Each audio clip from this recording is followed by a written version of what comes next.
the 25th chapter. That in the time of this work a perfect soul hath no special beholding to any man in this life. Here beginneth the 25th chapter. I say not that in this work he shall have a special beholding to any man in this life, whether that he be friend or foe, sib or fremid. For that may not be if this work shall perfectly be done, as it is when all things under God be fully forgotten, as falleth for this work. But I say that he shall be made so virtuous and so charitable by the virtue of this work, that his will shall be afterwards, when he condescendeth to commune or to pray for his even Christian, not for all this work, for that may not be withouten great sin, but from the height of this work, the which is speedful and needful to do sometime, as charity asketh, as specially then direct to his foe as to his friend, his fremid as his sib, yea, sometime more to his foe than to his friend. Nevertheless in this work he hath no leisure to look after who is his friend or his foe, his sib or his fremid. I say not but he shall feel sometime, yea, full oft, his affection more homely to one, two, or three, than to all these other, for that is lieful to be for many causes, as charity asketh.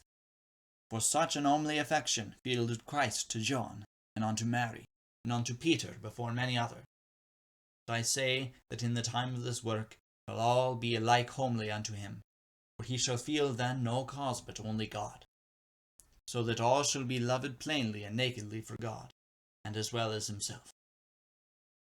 For as all men were lost in Adam, and all men that with work will witness their will of salvation, be saved, and shall be, by virtue of the passion of only Christ, not in the same manner, but as it were in the same manner.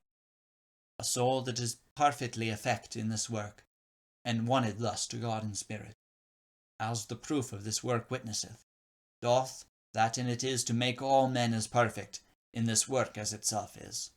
For right as if a limb of our body feeleth sore, all that other limbs be pined and diseased therefore, or if a limb fare well, all the remnant be glad therewith. Right so is it ghostly of all the limbs of Holy Church.